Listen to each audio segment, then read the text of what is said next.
In October 1987, a young Michael Jordan walked into the most humiliating meeting of his life.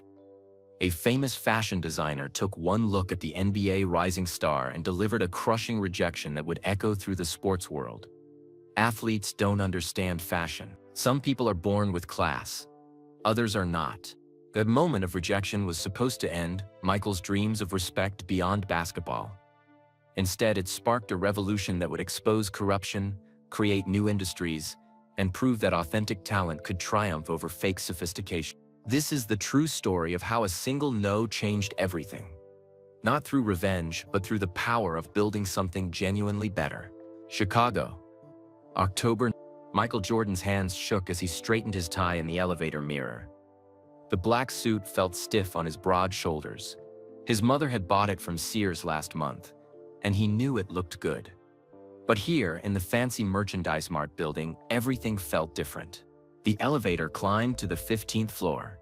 Through the glass walls, Michael could see the Chicago River flowing below. He had played in front of 50,000 screaming fans. He had won games with seconds left on the clock. But right now, his heart pounded harder than it ever did on a basketball court. "You can do this," he whispered to himself. The elevator doors opened, with a soft ding. Michael stepped into a world he had never seen before. The hallway sparkled with marble floors so shiny he could see his reflection. Crystal lights hung from the ceiling like frozen raindrops. Men in expensive suits walked past, talking in quiet voices about things he didn't understand. Michael found the right door. Gold letters spelled out Male Arceli Miliano in fancy writing. He took a deep breath and knocked. "Come in," said a voice with an accent. The office looked like a palace. Huge windows showed the whole city of Chicago spread out below. Rolls of silk fabric in every color sat on wooden tables. Sketches of beautiful suits covered the walls. Everything smelled like expensive cologne. Behind a giant wooden desk sat a thin man with silver hair. His glasses cost more than Michael's car payment. He wore a white shirt so perfect it looked like it had never been worn before. "You're the basketball player?" the man asked without looking up from his papers. "Yes, sir," Michael said, trying to smile. "I'm Michael Jordan. Thank you for meeting with me, Mr. Marcelli." Vincenzo Marcelli finally looked up. His cold blue eyes studied Michael from head to toe, like he was examining a piece of meat. Michael felt his face grow hot. Marcelli said, standing up slowly. "Turn around." "Excuse me? Turn around. Let me see how you move." Michael turned in a slow circle, feeling foolish. Marcelli walked around him like a shark circling its prey. The designer pinched the fabric of Michael's jacket sleeve between his fingers. He made a face like he had tasted something sour. "This suit," Marcelli said with disgust. "Where did you buy this?" "My mother got it for me," Michael said quietly. "I can tell." Marcelli shook his head. "The shoulders are wrong. The pants are too long. The fabric is cheap polyester. This is not fashion. This is costume." Michael's chest felt tight. He had thought he looked good. His teammates always said he dressed better than most players. But here, in front of this man, he felt like a little kid playing dress-up in his father's clothes. "I can learn," Michael said. "That's why I'm here. I want to be part of your fashion line. I want people to see that athletes can be stylish too." Marcelli laughed. But it wasn't a nice sound. "Athletes don't understand style. Young man, you run and jump and sweat. That's fine for sports. But fashion? Fashion is for sophisticated people. People with culture. People with class." The words hit Michael like punches to the stomach. All his life, he had worked to be more than just an athlete. In high school, his father taught him to dress well for church. In college, he studied hard to prove he was smart. Now this man was telling him none of that mattered. "But I sell shoes," Michael said desperately. "Kids buy shoes because of me. They would buy clothes too. Shoes for children." Marcelli waved his hand like he was shooing away a fly. "That's different. My clothes are for grown men with taste. Men who go to the opera. Men who dine at fine restaurants. Men who understand art and literature." Michael felt his anger building like steam in a pressure cooker. "I read books. I go to nice restaurants. Do you speak French? Italian? Do you know the difference between wool from Scotland and wool from Italy? Can you tell good wine from bad wine? Marcelli's voice got louder with each question. Of course not. You're just a basketball player. The room felt like it was spinning. Michael had faced bigger, stronger players who tried to intimidate him. But this was different. Those players attacked his body. This man was attacking his soul. Some people are born with class, Marcelli continued, adjusting his perfect tie. Others are not. You can teach a dog to walk on two legs, but that doesn't make it a man. Good day, Mr. Jordan. Michael stood frozen for a moment. Part of him wanted to argue. Part of him wanted to grab Marcelli by his expensive shirt and shake him, but his father had taught him better than that. Thank you for your time, Michael said, his voice steady despite the storm inside him. He walked to the door, his head held high. Behind him, he could hear Marcelli already on the phone with someone else, probably laughing about the dumb athlete who thought he could be fashionable. Michael walked through the marble hallway, like he was walking through water. Everything moved in slow motion. The elevator ride down felt like it lasted forever. In the shiny walls, he saw himself over and over again. A young black man in a cheap suit, dreaming too big. But as the elevator reached the ground floor, something changed inside Michael Jordan. The hurt and embarrassment didn't disappear. Instead, they transformed into something else. Something stronger. Something dangerous. By the time he stepped onto the busy Chicago sidewalk, Michael Jordan had made a decision that would change everything. He didn't know how yet. He didn't know when. But someday, somehow, he would prove Vincenzo Marcelli wrong. He would show the world that athletes could have class. That style wasn't about where you came from or how much money your parents had. That respect couldn't be bought with fancy accents and expensive offices. As Michael walked toward his car, a young woman watched from the coffee shop across the street. She had seen him go into the merchandise mart an hour ago, full of hope and excitement. Now she saw him come out, wounded but not broken. Something about the way he carried himself, even in defeat, made her heart race. Elena Vasquez had been working late at the coffee shop, sketching designs in her notebook while she waited for the evening rush to end. She had heard about the famous basketball players meeting with Marcelli through friends in the fashion world. Everyone knew Marcelli was looking for a new spokesperson. But Elena also knew things about Marcelli that others didn't know. Things that made her sick to her stomach. Things that made her want to help this young athlete who had just been crushed by a man who didn't deserve to crush anyone. She made a decision that would change her life forever. Grabbing a piece of paper from her sketch pad, she wrote quickly, "Dear Mr. Jordan, I heard what happened with Mr. Marcelli today. I think he's wrong about athletes not understanding fashion. I think you understand something more important than fashion. You understand what it means to work hard for your dreams. I'm a designer too. Maybe we could meet sometime and talk about what fashion really means. Sincerely, Elena Vasquez." She folded the note and ran outside, but Michael's car was already pulling away from the curb. She watched the red taillights disappear into Chicago traffic, the note still clutched in her hand. But Elena Vasquez didn't give up easily. She had his agent's address from a newspaper article she had read. Tomorrow, she would mail the letter and hope that Michael Jordan was ready to hear what she had to say. In his car, driving through the streets of Chicago, Michael Jordan stared straight ahead. The radio played music, but he didn't hear it. His mind was racing with thoughts of revenge and redemption. He didn't know that across town, a young woman was planning to help him achieve both. The snub that was supposed to keep Michael Jordan in his place had just set in motion a chain of events that would revolutionize fashion forever. But that story would have to wait until tomorrow, when a handwritten note would arrive and change everything. Wilmington, North Carolina. Michael's childhood home. November. The smell of his mother's cornbread filled the warm kitchen. Michael sat at the same wooden table where he had eaten breakfast before school for 18 years. But today, nothing felt the same. 3 weeks had passed since the meeting with Marcelli, and the hurt still burned in his chest like a hot coal. "You're picking at that food like it did something wrong to you," Dolores Jordan said, setting down a glass of sweet tea. Her kind eyes studied her son's face. "What's eating at you, baby?" Michael looked up at his mother. At 54, she still moved around the kitchen like a woman half her age.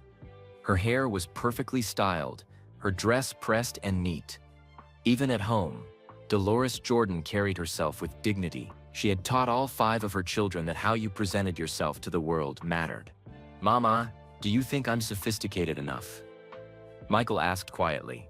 Dolores stopped stirring the pot of greens and turned to face him. "What kind of question is that?" "That man in Chicago, the designer, he said I don't have class. Said athletes don't understand fashion or culture." Michael's voice got smaller. Maybe he was right. The wooden spoon hit the counter with a sharp crack. Dolores Jordan's eyes flashed with a fire that Michael hadn't seen since someone at the grocery store had been rude to her years ago. "That man was wrong about you," she said firmly, sitting down across from Michael. "Dead wrong. You've got more class in your little finger than he has in his whole body." "But Mama, I don't speak French. I don't know about wine and opera and all that stuff he talked about. Class isn't about speaking fancy languages or knowing which fork to use," Dolores said, reaching across to squeeze his hand. "Class is about how you treat people. Class is about working hard and being honest. Class is about standing up for what's right, even when it's hard." The front door opened with a familiar creak. James Jordan walked in, still wearing his work clothes from General Electric. At 53, he moved with quiet confidence. His shirt was pressed, his pants had perfect creases, and his shoes were polished until they shone. Even after a long day at the factory, James Jordan looked like he could walk into any boardroom in America. "What's all this serious talk about?" James asked, kissing his wife's cheek and sitting down beside Michael. "Your son met with some fancy fashion designer who told him he doesn't have class," Dolores explained, her voice still angry. James was quiet for a long moment, studying his son's face. Finally, he spoke. "Michael, let me tell you something about class. Real class comes from inside. It's about dignity. It's about treating every person you meet with respect, whether they're the janitor or the president." Michael had heard his father's wisdom many times, but tonight it felt different. More important. "Daddy, how do you do it? How do you walk into those meetings at GE with all those white executives and never look nervous?" James smiled. "Son, I learned a long time ago that a man's worth isn't measured by his bank account or his college degree. It's measured by his character. When I walk into those rooms, I know who I am. I'm a man who works hard, provides for his family, and treats people right. That's worth more than all the fancy degrees in the world." "But what if they don't see it that way?" Michael asked. "Then that's their problem, not yours," James said firmly. "You can't control what other people think. You can only control who you are and how you act." Michael felt something shifting inside him. The hurt from Marcelli's rejection was still there, but it was mixing with something else. Something that felt like possibility. "I've been thinking about something crazy," Michael said slowly. "What if I could create clothing for athletes? Stuff that looks good enough for business meetings but works for people like us. People who need to move and be comfortable." His parents exchanged glances. They had seen this look in Michael's eyes before. It was the same look he had when he decided to make his high school basketball team after being cut. The same look he had when he chose to go to North Carolina instead of the bigger basketball programs. "Tell us more," Dolores said, leaning forward with interest. "I don't know much about fashion," Michael admitted, "but I know what it feels like to be looked down on.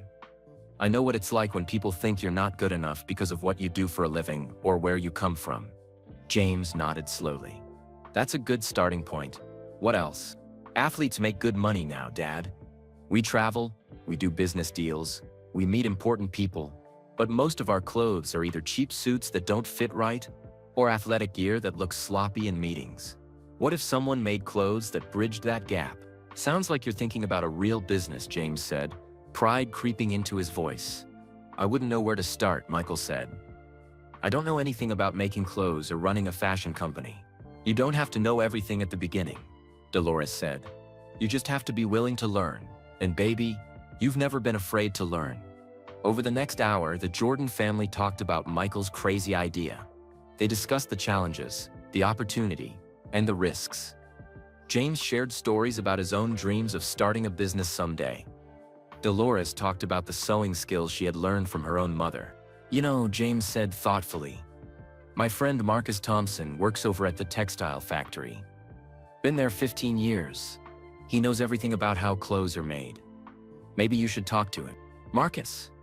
Michael remembered his high school friend. They had played pickup basketball together for years. I haven't talked to him in months. He asks about you all the time, Dolores said. Proud as punch when your games come on TV.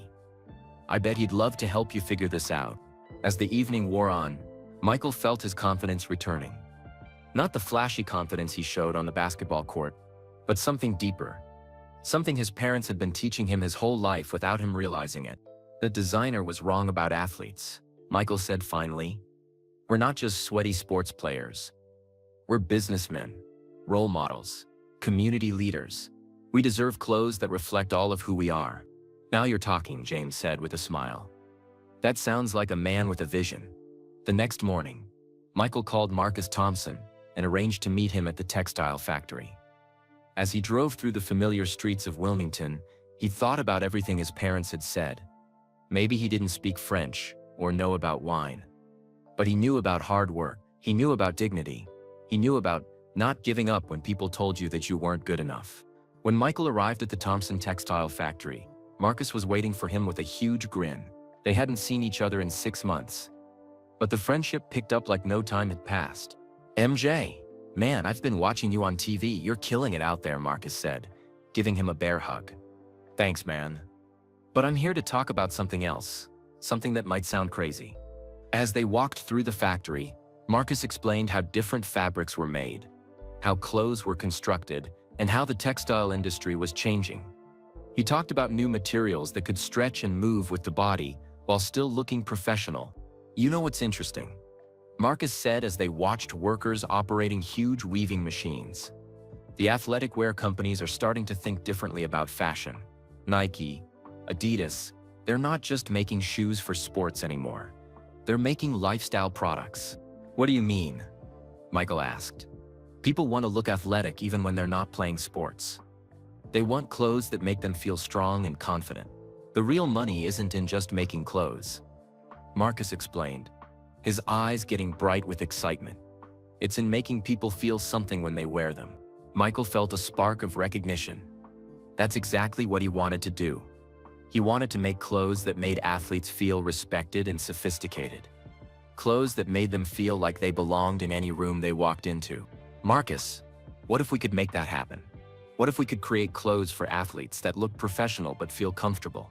Marcus stopped walking and turned to face his old friend. You're serious about this, aren't you? Dead serious. Well then, Marcus said with a grin. We better figure out how to make it happen. As they continued the factory tour, Michael felt something he hadn't felt since before the meeting with Marcelli. Hope. Not just hope for success, but hope for something bigger. Hope for changing how people saw athletes. Hope for proving that class and sophistication couldn't be bought or inherited. They had to be earned. Later that evening, back at his parents' house, Michael found a package waiting for him on the kitchen table. His mother handed it to him with a curious expression. This came for you today, she said. Hand-delivered by the postal service. Michael looked at the envelope. His name was written in careful handwriting he didn't recognize. There was no return address, just a Chicago postmark from 3 weeks ago. Inside, he found a handwritten note on simple white paper. Dear Mr. Jordan, I heard what happened with Mr. Marcelli. I think you're wrong about not knowing fashion. I think you know something more important than fashion. You know what it means to work for your dreams. My name is Elena Vasquez. I'm a designer too, and I have an idea that might interest you. Can we meet? I believe athletes deserve better than what that man offered you. Sincerely, Elena. At the bottom of the note was a phone number with a Chicago area code. Michael read the note 3 times, his heart beating faster with each reading. Someone else believed in his crazy idea. Someone who actually knew about fashion thought he might be onto something. What is it, baby? His mother asked, seeing the expression on his face. I think, Michael said slowly, someone just threw me a lifeline. Chicago. December. The coffee shop near the United Center buzzed with morning energy. Michael arrived 10 minutes early, nervous in a way that had nothing to do with basketball. He had called Elena Vasquez 3 days ago, and her voice had been warm but professional. Now sitting at a corner table with 2 cups of coffee growing cold, he wondered what he had gotten himself into. The bell above the door chimed, and a young woman stepped inside. She was small, maybe 5'4", with long dark hair pulled back in a neat bun. She wore a simple gray coat, but something about the way it fit told Michael this woman understood clothes. Her dark eyes scanned the coffee shop until they found his. "Mr. Jordan?" she asked, walking over with confident steps. "Please, call me Michael." He stood up, suddenly aware of how tall he was next to her. "Thank you for meeting me. I have to admit, I'm curious about your letter." Elena smiled, and her whole face changed. The professional mask dropped, revealing warmth and excitement. "I'm Elena Vasquez, and I have to admit, I'm curious about you too." They sat down across from each other. Elena pulled a worn leather portfolio from her bag and set it on the table between them. "Before we start," Elena said, "I need to tell you something about that meeting with Marcelli. I was there." Michael's eyebrows shot up. "You were?" "I was working in his temporary workshop, setting up fabric samples, organizing sketches. I heard everything he said to you." Elena's voice got quieter, but her eyes flashed with anger. "The way he treated you was wrong.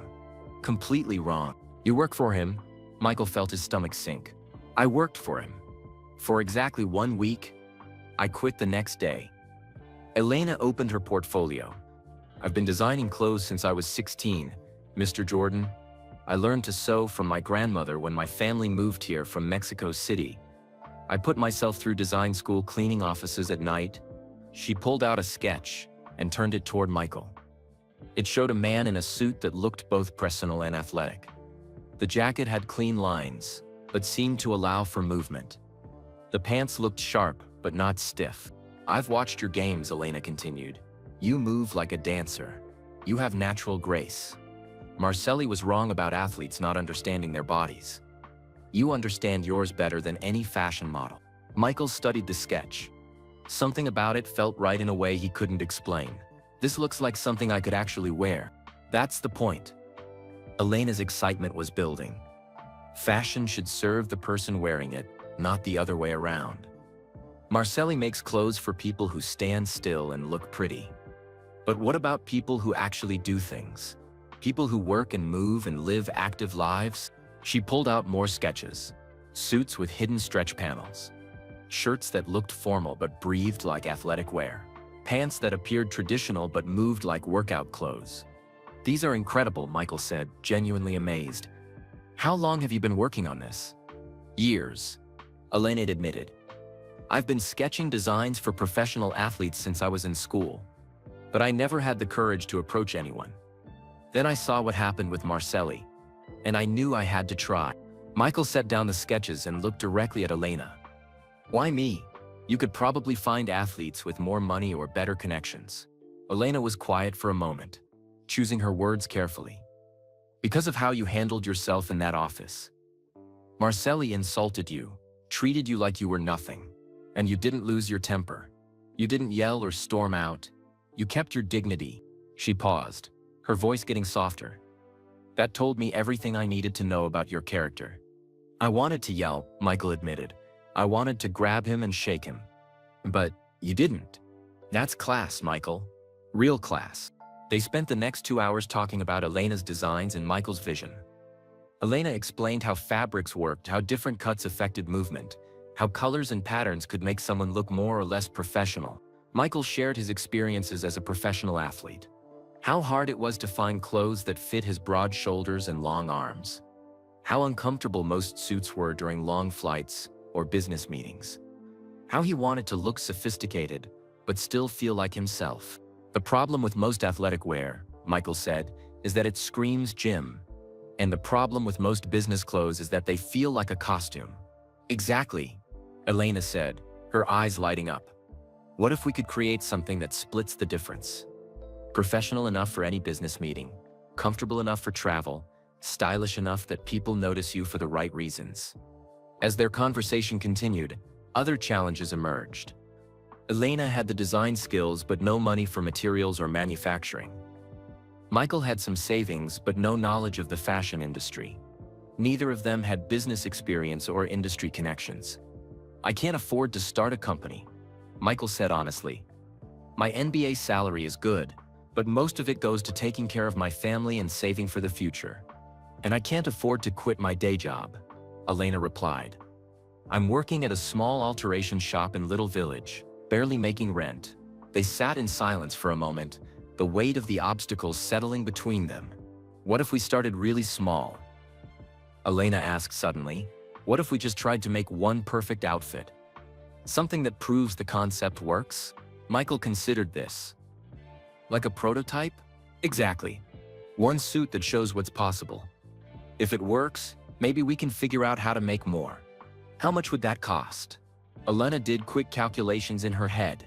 For materials and my time, maybe $300. But we'd have to find someone willing to manufacture it. Michael thought about his conversation with Marcus Thompson. I might know someone who could help with that. Elena's face brightened. Really? My friend Marcus works at a textile factory back home in North Carolina. He knows about fabrics and manufacturing. Maybe he could give us advice, or connect us with someone who'd take a chance on a small order. That could work, Elena said, her excitement building again. We could design it here, have it made there, test it out. And if it works, then we figure out the next step. They shook hands across the coffee shop table, both of them grinning like kids planning a great adventure. But as they started discussing practical details, new problems emerged. Elena pulled out a notebook and started making lists.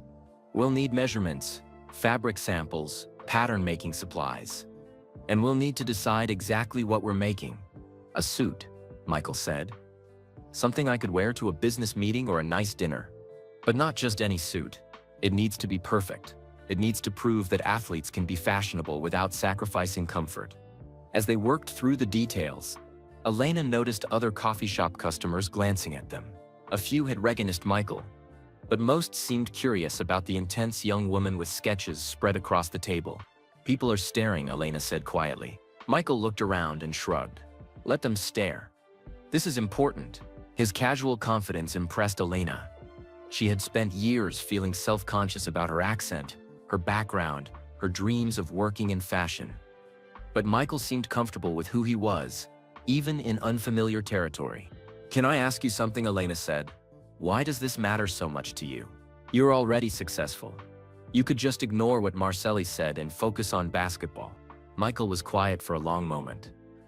Because he wasn't just talking about me. He was talking about every athlete who's ever been treated like we're not smart enough or sophisticated enough to be taken seriously off the field. He leaned forward, his voice getting more intense. I want kids who play sports to know they can be anything they want to be. Doctors, lawyers, business owners. And I want them to dress the part. Elena felt a chill run down her spine. This wasn't just about making clothes. This was about changing how people saw athletes, how athletes saw themselves. There's something else, Michael continued. My dad works in a factory. He's one of the smartest men I know, but people in suits look right through him. I want to create clothes that give people like my dad the respect they deserve. Elena nodded, understanding completely. My grandmother cleaned office buildings for 30 years. She spoke perfect English, but people always assumed she didn't because of her accent. Clothes were one of the few ways she could command respect. They sat in comfortable silence, both thinking about the people who had shaped their understanding of dignity and respect. So we're doing this? Elena asked finally. We're doing this, Michael confirmed. As they prepared to leave, Elena pulled out a business card and wrote her home phone number on the back. Call me tomorrow, we'll start working on designs and measurements. Michael pocketed the card. Elena, can I ask you one more thing? Sure. That day at Marcelli's office, you said you heard everything. Was there anything else? Anything he said after I left? Elena hesitated, then decided to be honest. He made a phone call to someone he called Andre in New York. He was laughing about the basketball player who thought he could be fashionable. Michael's jaw tightened, but then he smiled. Good, let him laugh. We'll see who's laughing when we're done.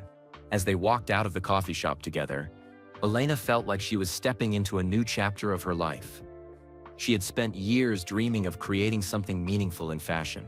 Now, partnered with one of the most famous athletes in America, that dream felt possible. But neither of them realized that their partnership would face challenges they couldn't imagine. Marcelli's phone call to Andre had set events in motion that would threaten everything they were trying to build. Charlotte, North Carolina. January. The drive from Chicago to Charlotte took 8 hours. Elena had never been to North Carolina before, and she pressed her face to the passenger window as Michael's rental car wound through rolling hills covered in pine trees. Snow dusted the ground, making everything look clean and peaceful.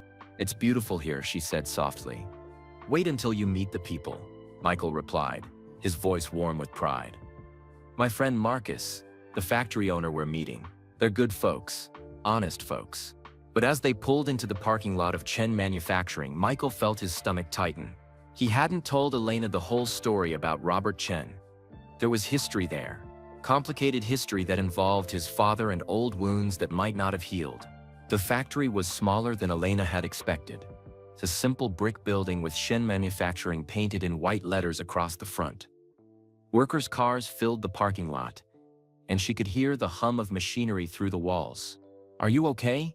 Elena asked, noticing Michael's nervous expression. "There's something I should have told you," Michael said, turning off the engine. "The owner, Robert Chen, he used to be my father's boss at General Electric. They didn't part on good terms." Elena's eyebrows rose. "What kind of terms?" Michael sighed. "Dad was passed over for a promotion he deserved. It went to a white guy with less experience and fewer qualifications. Dad quit the next day. Mr. Chen was caught in the middle. He wanted to promote Dad, but his bosses wouldn't let him. And now we're asking for his help?" Dad says Mr. Chen felt terrible about what happened. But still, Michael shrugged. "It's been 10 years. People change. Situations change." They walked through the front door into a small office area. The walls were covered with fabric samples and manufacturing schedules.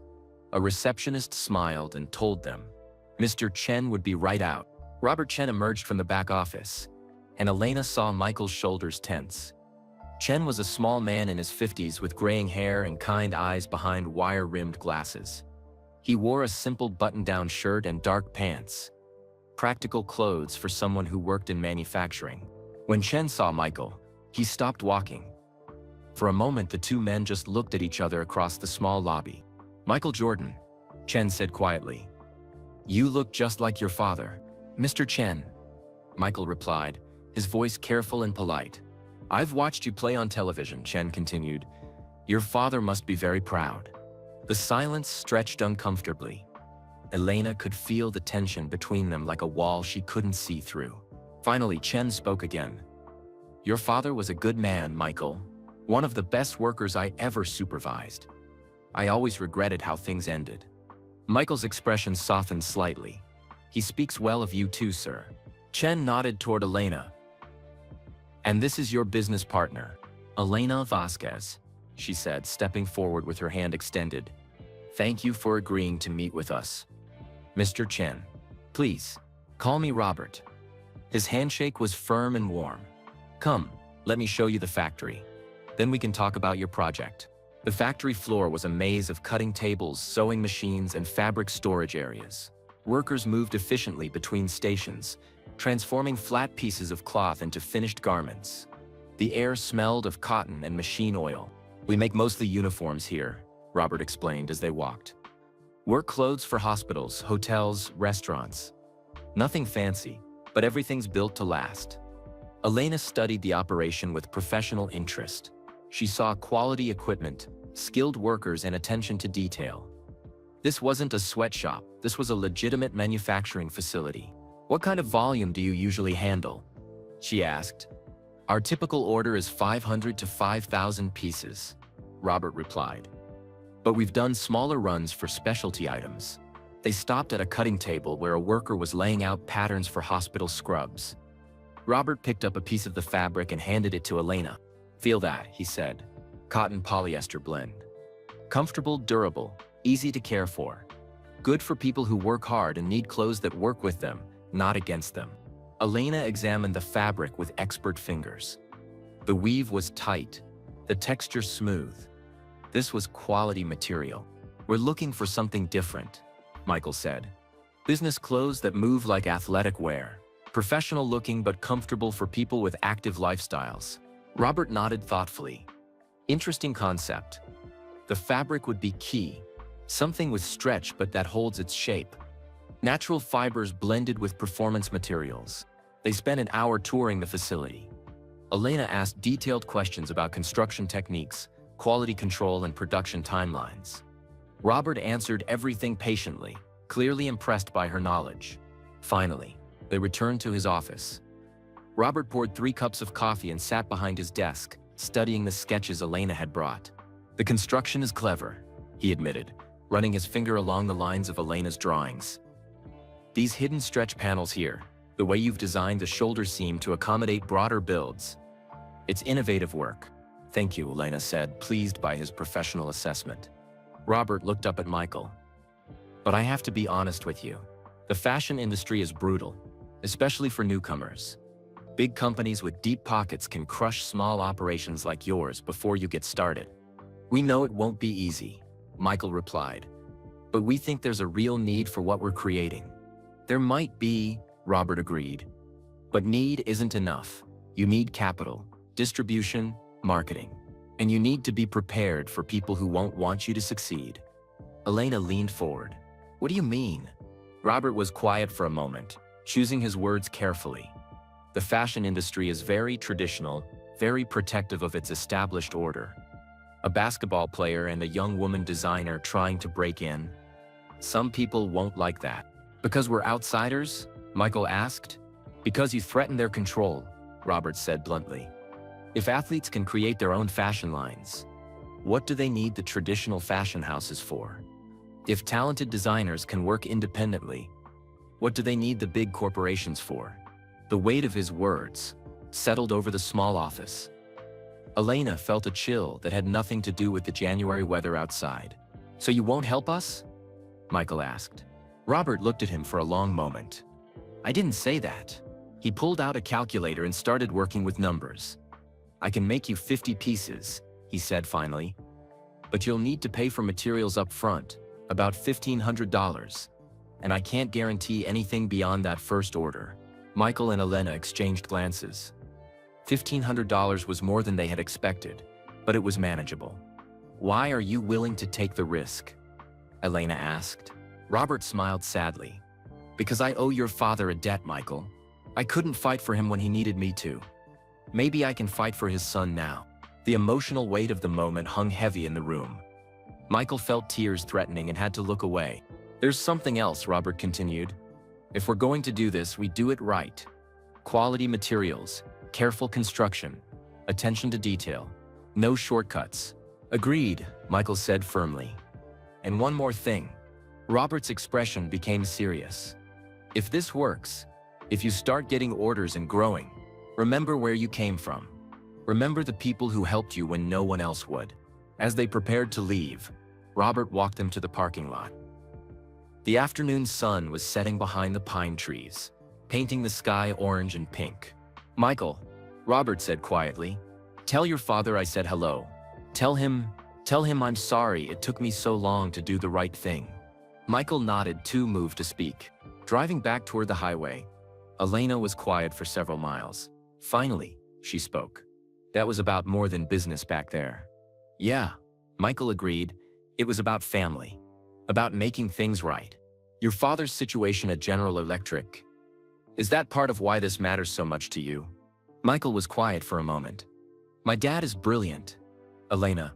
He understands machines and systems better than most engineers. But because he didn't have a college degree, because he was black, because he worked with his hands instead of sitting behind a desk, people looked right through him." He paused, his grip tightening on the steering wheel. "I want to create clothes that give people like my dad the respect they deserve.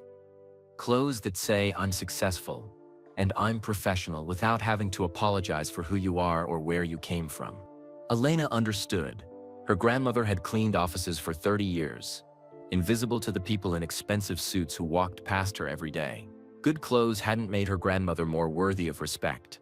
She had always been worthy, but they might have made other people notice her worth. "We're really doing this," Elena said, half to herself. "We're really doing this," Michael confirmed. But as they drove through the North Carolina countryside, neither of them noticed the black sedan that had been following them since they left the factory. The man behind the wheel was taking notes, photographing license plates, and making phone calls. Andre Dubois had kept his promise to Vincenzo Marcelli. He was watching Michael Jordan very carefully, And what he had learned today would change everything. Chicago, February. The legal papers arrived on a Tuesday morning, delivered by a man in an expensive suit who looked completely out of place in Elena's little village neighborhood. Elena signed for the thick envelope with shaking hands, already knowing it meant trouble.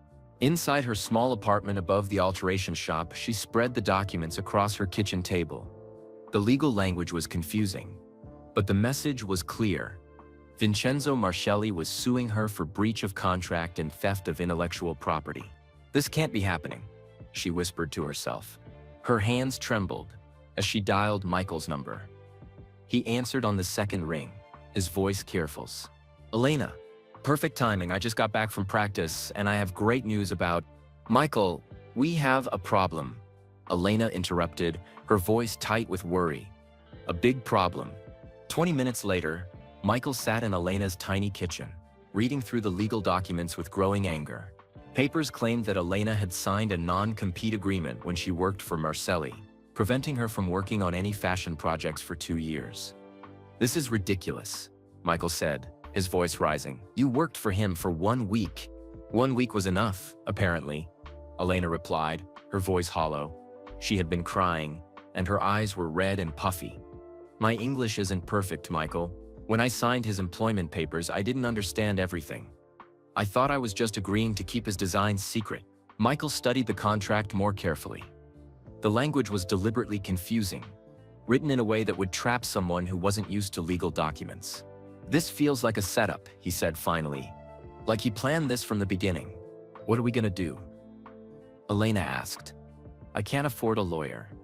And if this goes to court, we'll figure it out," Michael said firmly, though inside he felt panic rising. His NBA salary was good, but most of it went to supporting his family and saving for the future. A legal battle with a wealthy designer could bankrupt him. The next day, they sat in the cramped office of Sarah Martinez, a young attorney who worked for Chicago Legal Aid. Sarah was 28 years old, fresh out of law school, with kind eyes and a no-nonsense manner. Her desk was covered with case files from people who couldn't afford expensive lawyers. "The non-compete clause is problematic," Sarah said, adjusting her glasses as she read through Elena's contract. "But it might not be enforceable. You're creating athletic wear, not high fashion. The courts might see that as a different market." "Might?" Elena asked, her voice worried. "I won't lie to you," Sarah replied. "This will be expensive to fight, and there's no guarantee we'll win. Marcelli has resources we don't have. He can drag this out for years if he wants to." Michael leaned forward. "What if we could prove he's not who he says he is? That his whole business is built on lies?" Sarah looked interested. "What do you mean?" Michael and Elena exchanged glances. They had been discussing this possibility since receiving the legal papers. "We think Marcelli might be committing fraud," Elena said carefully. "His clothes aren't really made in Italy like he claims." "That's a serious accusation," Sarah warned. "Do you have proof?" "Not yet," Michael admitted, "but we're working on it." While they dealt with the legal crisis, Michael decided to test their clothing concept with his teammates. The Bulls' locker room had always been like a second home to him, a place where he could be himself without worrying about image or expectations. "MJ, what's in the bag?" asked Scottie Pippen, as Michael walked in carrying a garment bag. "Something I want you guys to try on," Michael replied, hanging the bag in his locker. The first prototype had arrived from Robert Chen's factory the day before. Elena had worked for weeks perfecting the measurements and design. The result was a charcoal gray suit that looked traditional but felt revolutionary. "You're bringing us clothes now?" laughed Horace Grant, adjusting his signature goggles. "What's next, makeup tips?" "Just try it on," Michael insisted. "Trust me on this." Scottie was the first to agree. He disappeared into the bathroom and emerged 5 minutes later looking transformed. The suit fit perfectly across his broad shoulders and long arms. The pants were the right length, something that rarely happened with off-the-rack clothing for someone 6'8". "This actually fits," Scottie said, sounding surprised. He moved his arms, did a few stretches, and it doesn't feel like a straitjacket. "Let me try," said Bill Cartwright, the team's veteran center. One by one, Michael's teammates tried on the prototype. Each time the reaction was the same. Surprise at how well it fit, amazement at how comfortable it felt. "Where did you get this?" asked Craig Hodges, examining the fabric with interest. I'm working with a designer, Michael explained. We're creating professional clothes specifically for athletes. You mean like a business? Scotty asked. Exactly like a business. The locker room went quiet. Michael's teammates looked at him with new respect. They were used to thinking of him as just another player, albeit an exceptionally talented one. The idea of him as an entrepreneur was new. That's smart, MJ, said Charles Oakley, the team's tough forward. Athletes need clothes that actually fit. Most suits make me look like I'm wearing a tent or a sausage casing. But who's gonna buy them? Asked Horace. I mean, it's nice and all, but I've got 3 suits and that's enough for me. Michael had expected this reaction. Most of his teammates came from backgrounds where owning multiple suits wasn't necessary or expected. But he could see them thinking, considering the possibilities. What if you had to do more business meetings? Michael asked. What if you got endorsement deals that required you to look professional? What if you wanted to go to nice restaurants or events where you needed to dress up? I'd probably just rent a tux, Scotty said with a shrug. Or buy another suit from the department store, added Bill. Michael realized he was facing a bigger challenge than just creating good clothes. He needed to change how athletes thought about fashion and professional appearance.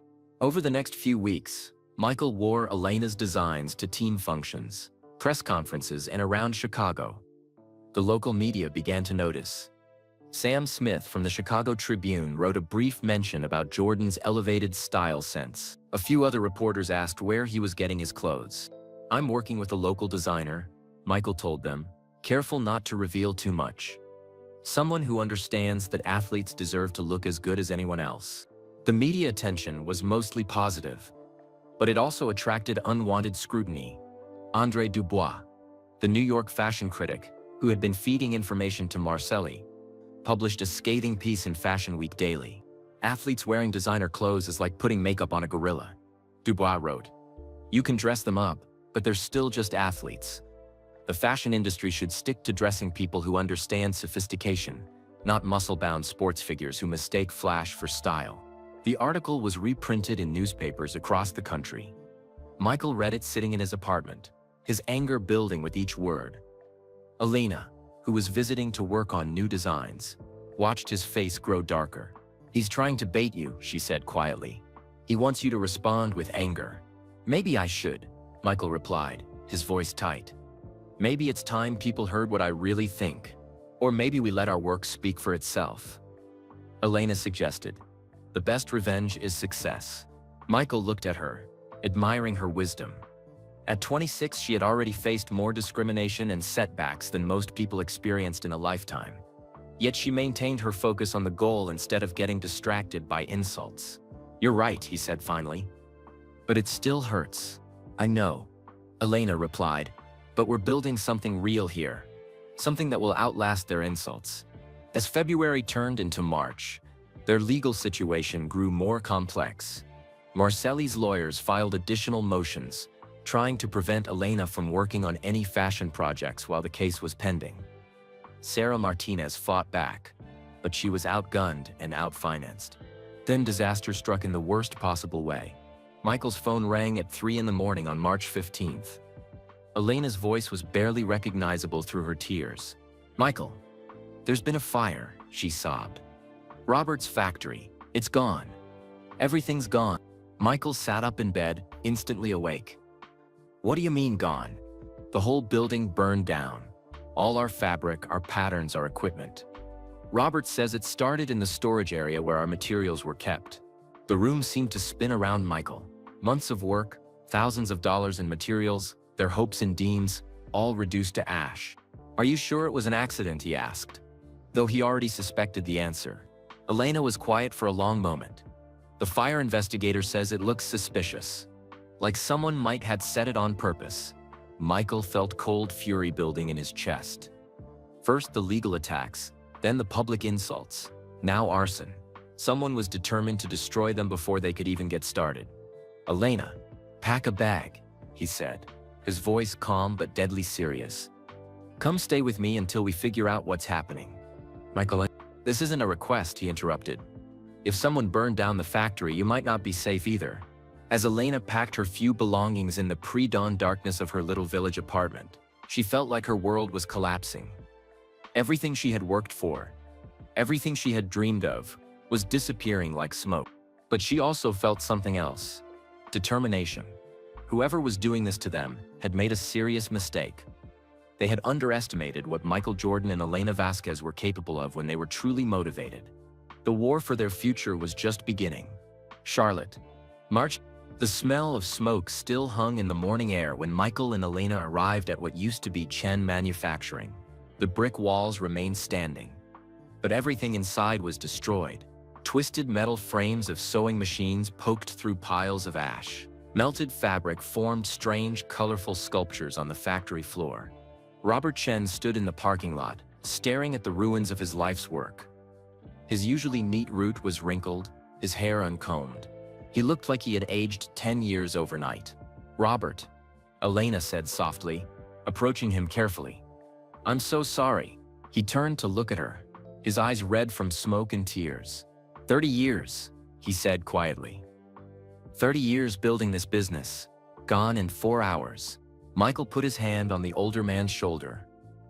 "What did the fire investigators say?" "They found evidence of gasoline in the storage room where we kept your materials," Robert replied, his voice flat with shock.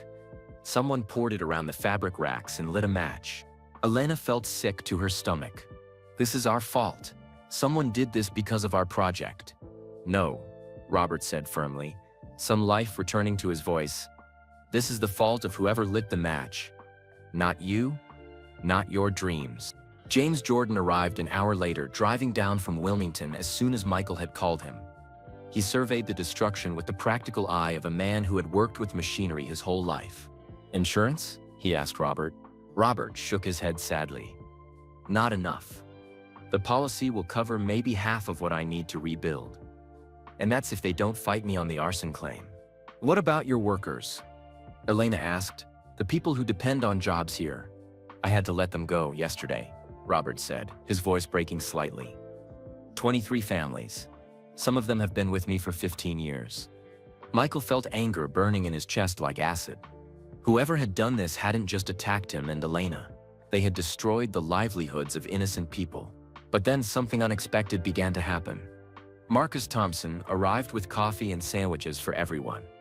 Word had spread through the textile community about the fire. Other workers started showing up. Not to gawk at the destruction, but to help. "Robert's a good man," Marcus explained to Michael and Elena as they watched people sorting through the rubble, looking for anything that could be salvaged. "He's helped a lot of folks over the years. Hired people when they needed work, gave advances when families had emergencies. Now it's time to help him."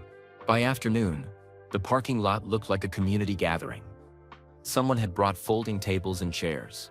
Local relics Sarns donated food. A church group organized the volunteers into teams, with some people clearing debris while others inventoried what could be saved. Dolores Jordan arrived with a van full of supplies from Wilmington. She had organized the women from her church to collect money, food, and household items for Robert and his displaced workers. "This is what community looks like," she told Elena as they watched people working together. "When one person falls, everybody helps lift them up." Elena had never experienced anything like this. Growing up in Mexico City, then moving to Chicago as a young girl, she had always felt like an outsider. But here, surrounded by people who barely knew her but were willing to help, she felt something she had never felt before: belonging. The most surprising support came from an unexpected source. Phil Knight, the founder of Nike, called Michael's agent with an offer. Nike would provide temporary manufacturing space and equipment to help get their project back on track. "Why would Nike help us?" Elena asked when Michael shared the news. "We're not connected to them. I think Mr. Knight respects what we're trying to do," Michael replied. "Plus, it's good publicity for Nike to be seen helping small businesses." But the offer came with strings attached. Nike wanted to buy their designs and mass-produce them overseas, offering Michael and Elena a percentage of the profits instead of ownership of their company. "It would solve all our problems," Elena said as they discussed the offer in Michael's apartment that evening. "We'd have the resources of a major corporation behind us. But we'd lose control," Michael pointed out. "They'd make our clothes in the same overseas factories as everyone else." What happens to our commitment to American manufacturing? What happens to people like Robert and his workers? Elena was torn. The practical part of her brain said they should take the Nike deal. They were young, inexperienced, and facing enemies with deep pockets and no morals. How could they compete? But the idealistic part of her heart remembered why they had started this journey. It wasn't just about making clothes. It was about proving that athletes deserved respect, that immigrants could build successful businesses, that American workers could compete with anyone in the world. The decision became even more complicated when Robert Chen made an announcement that shocked everyone. "I'm rebuilding," he said at a community meeting held in the local high school gymnasium. "It'll take everything I have, including borrowing against my house. But I'm not giving up." The crowd of workers, community members, and supporters erupted in applause. But Robert held up his hand for quiet. "More than that," he continued, "I'm expanding. The new factory will be bigger, more modern, and it'll employ more people than the old one ever did." After the meeting, Robert pulled Michael and Elena aside. "Your family showed me what loyalty looks like," he told Michael, nodding toward James and Dolores Jordan. "When your father organized that fundraiser in Wilmington, when your mother brought supplies, when you both came here to help instead of just walking away, that meant everything to me." He paused, emotion thick in his voice. "I spent 10 years regretting that I couldn't fight for your father when he needed me. I won't make that mistake again. We're going to build something together, the three of us, that proves American manufacturing can compete with anyone in the world." Elena felt tears in her eyes. "But the risks, Robert, what if we fail? What if whoever burned down your factory comes after the new one? Then we rebuild again," Robert said simply. "Some things are worth fighting for."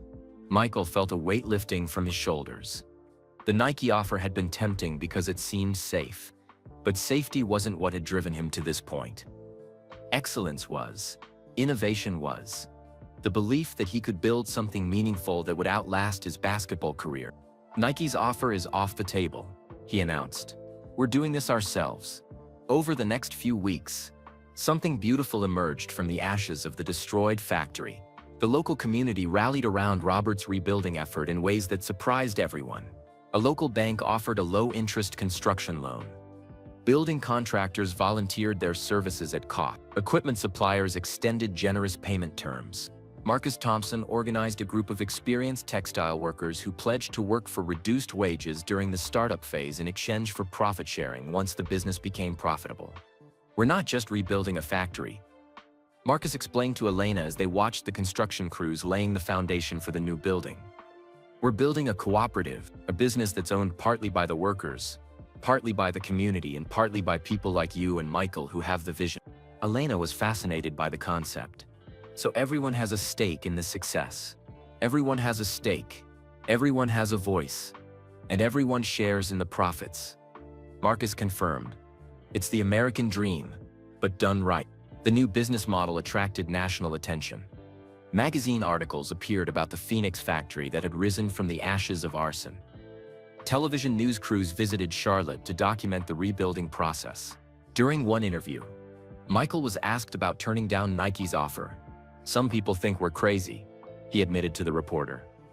"But we believe that keeping jobs in America, treating workers fairly, and building quality products is more important than taking the easy money." The interviewer pressed him, "But don't you risk losing everything if this experiment fails?" Michael looked directly into the camera. "We risk losing everything if we don't try. This is about more than making clothes.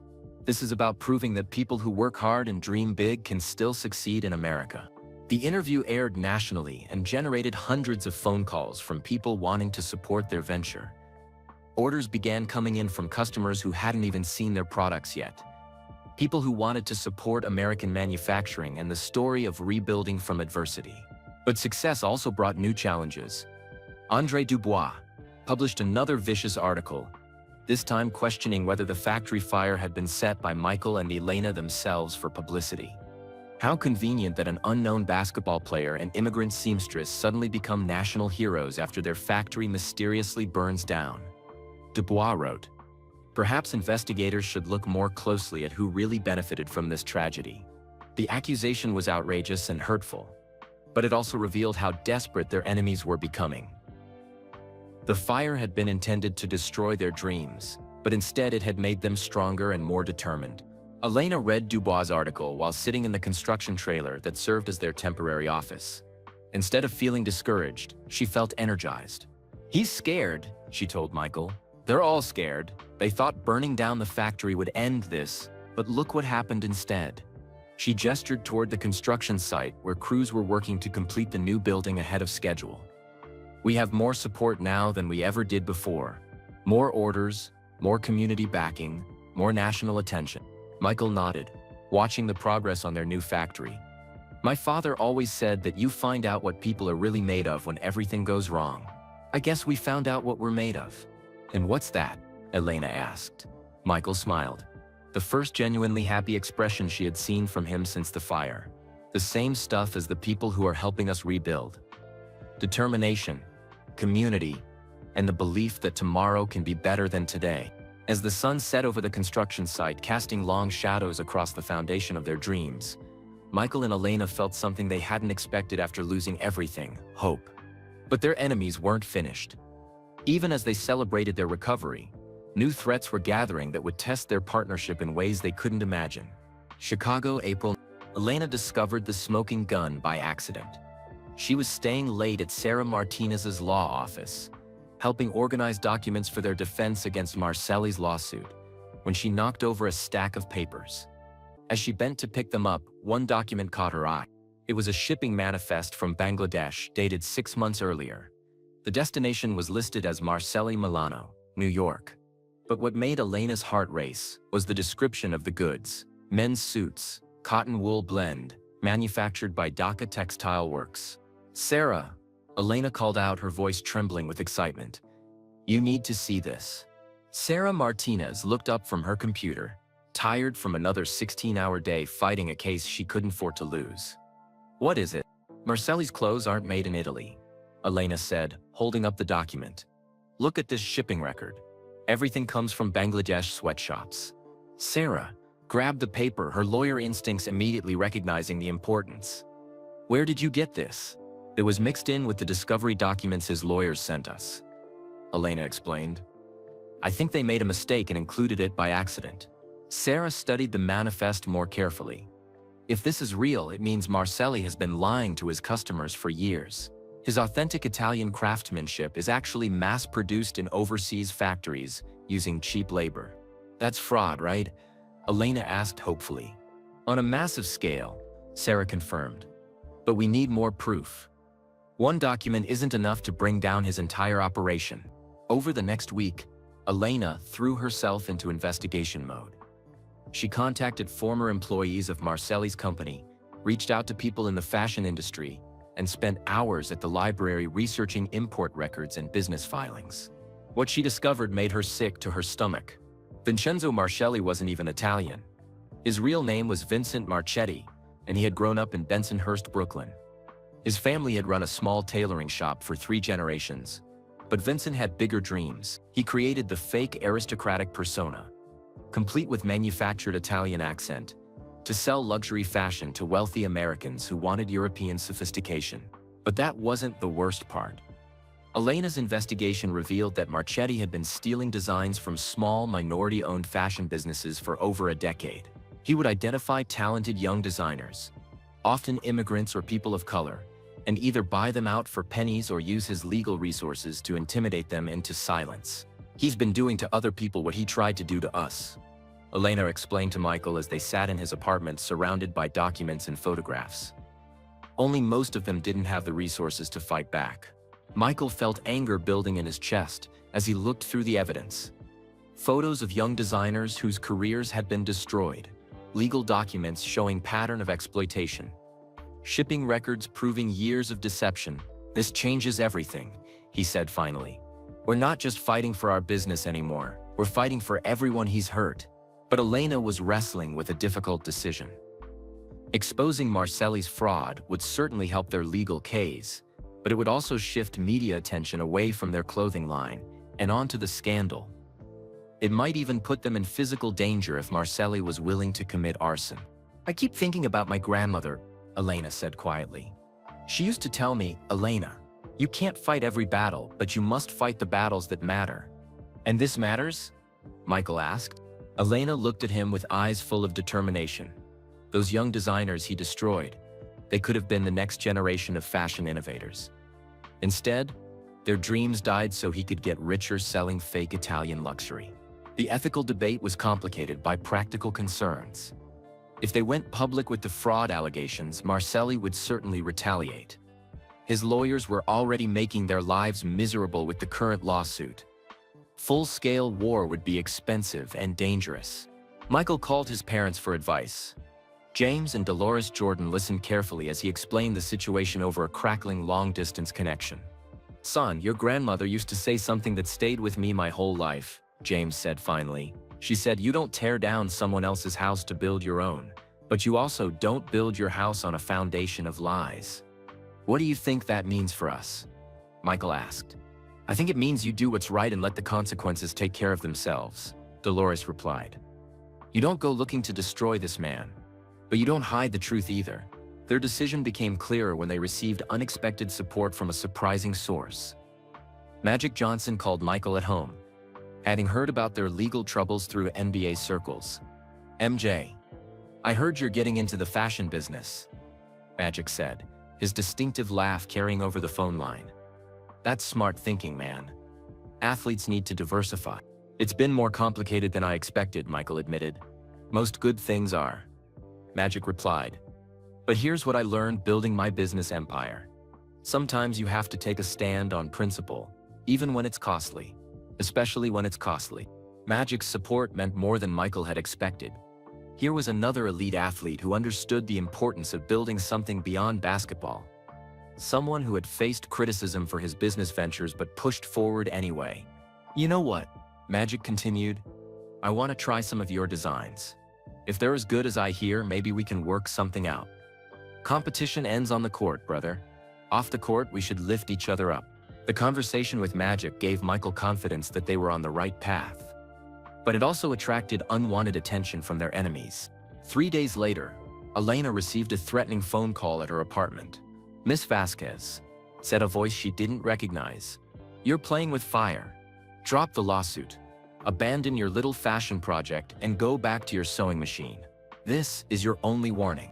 Elena's hands shook as she hung up the phone. She immediately called Michael, who arrived at her apartment within 20 minutes. "We're reporting this to the police," he said firmly.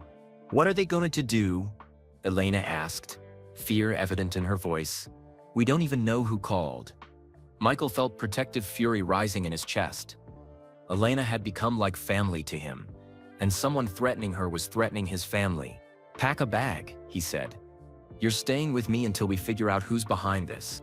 As Elena packed her essential belongings, she tried to process everything that had happened in the past few weeks. The factory fire, the legal battles, the investigation into Marcelli's fraud, and now direct threats. It felt like forces much bigger than their small business were trying to crush them. "Michael," she said as they loaded her suitcase into his car, "what if we're in over our heads? What if we should just take whatever settlement Marcelli offers and walk away?" Michael was quiet for a long moment, thinking about everything they had discovered, everyone who had supported them, and everyone who had been hurt by people like Marcelli. "My father spent his whole life being told he wasn't good enough," he said finally. "Your grandmother cleaned offices for people who treated her like she was invisible. How many other people have been pushed around by bullies with money and fake accents?" He looked directly at Elena. "If we back down now, we're not just giving up on our dreams. We're telling everyone who supported us that their faith was misplaced. We're telling every young designer who got crushed by Marcelli that his power is more important than their talent."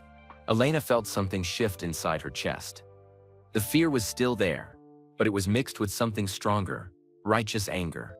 "You're right," she said. "But we have to be smart about this. If we're going to fight, we need to fight to win." "Agreed," Michael replied. "And I think I know someone who can help us." The next morning, they met with investigative journalist David Chen, Robert's son, at a downtown coffee shop. David had been working on a story about fraud in the fashion industry when Elena's research crossed his desk. "What you've uncovered is just the tip of the iceberg," David explained, spreading photographs and documents across their table. "Marcelli, or Marchetti, whatever his real name is is part of a network of fashion companies that exploit both overseas workers and domestic designers. How big is this network? Michael asked. Bigger than you might imagine, David replied. But here's the thing. If we can expose one major player, the whole system starts to unravel. Other victims come forward. Investigators start asking questions. The media pays attention. Elena studied David's evidence with growing amazement. You've been investigating this for how long? 2 years, David said. But I never had enough proof to publish. Your shipping documents and legal filings give me the missing pieces I needed. They spent 3 hours going through David's investigation. The scope of the fraud was staggering, involving millions of dollars and dozens of victimized designers. If we do this, David warned, there's no going back. These people will use every weapon they have to destroy you. Michael and Elena looked at each other across the coffee shop table.